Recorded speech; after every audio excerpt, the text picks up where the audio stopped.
Aholining uy-joyga bo'lgan ehtiyojini qondirish maqsadidagi mega loyiha.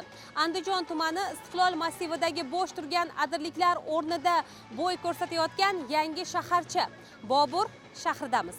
E'tibor qiling, ayni paytda Andijon shahrida 500 mingga yaqin aholi istiqomat qilayotgan bo'lsa, bu joydagi loyiha to'liq yakuniga yetganidan so'ng 700 ming aholining uy-joyga bo'lgan ehtiyojini qondirish mumkin. Ayni vaqtda viloyatning doimiy aholisi soni 3 million 400 mingdan ziyodni tashkil etadi. Yer maydoni esa 4303 kilometr kvadrat. Hisoblaydigan bo'lsak, bu ko'rsatkich har kilometr kvadratga 700 dan ziyod aholi to'g'ri keladi degani. Xuddi shu zichlikni kamaytirish maqsadida uy-joy qurish uchun aynan qishloq xo'jaligida foydalanmayotgan adirlik tanlab olindi. 2021 yil davlatimiz rahbarining tashrifi chog'ida tamal toshi qo'yilgan loyiha 4 yil ichida ancha qulash yozib ulgurdi.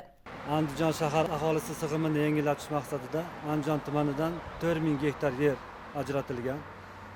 Shu 4000 gektarda 2000 dan ortiq ko'p qavatli uylar, ya'ni 411 ming aholiga mo'ljallangan ko'p qavatli uylar quriladi. Hozirgi kunda shundan 120 tasida qurilish ishlari boshlanib, 60 dan ziyodi foydalanishga topshirildi. 3000 aholi ko'chib kelib istiqomat qilyapti. Yangi massivda barcha obyektlar eng zamonaviy shaharsozlik me'yorlari asosida qurilmoqda. Bugunga qadar ko'p qavatli uylar bilan bir vaqtda 5 qavatli 1680 o'ringa mo'ljallangan zamonaviy maktab, 4 qavatli 400 qatnovga ega poliklinika, 3 qavatli 420 tarbiyalanuvchini qamrab oladigan maktabgacha ta'lim tashkilotining qurilish ishlari ham yakunlangan. Yangi Andijon massivini chin ma'nodagi yashil hududga aylantirish maqsadida 70 gektarli maydonda eko-bog' tashkil etilgan. Xo'sh, 70 gektarli maydonga qancha daraxt turlari keltirib o'rnatildi?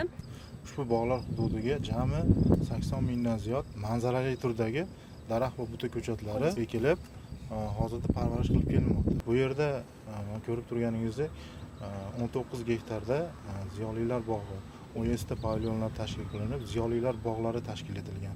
15 gektarda yashil bog'lar tashkil etilgan. Loyihaning keyingi bosqichlari bundan ham keng masshtabdagi ishlarni qamrab olgan.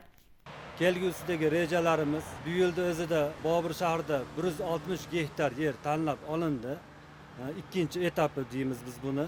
Ikkinchi etapida 200 dan ortiq ko'p qavatli uylar, 10 ga yaqin infratuzilma obyektlari, kommunikatsiya tarmoqlari davom etadi.